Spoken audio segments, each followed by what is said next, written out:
Good morning. This morning we started in finishing up the basement dig. Got the footers all set to the correct depth. A little jog over there going towards the garage.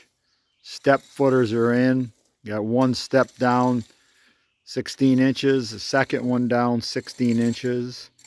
And then we have spread the stone through the bottom of the footers. When I say spread stone, what I mean is I run the excavator and I place the stone, and then Cheryl does all the work, the real work, because she's got the hoe. Sadly, we only own one hoe, so I can't get off and help her.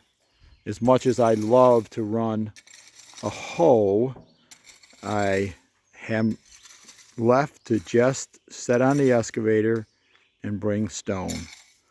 Now we are spreading stone over the top of where the basement floor will be. We are finally out of the mud. Give them a wave, Cheryl. Hi, guys. Cheryl has her anti-mosquito netting and hat on.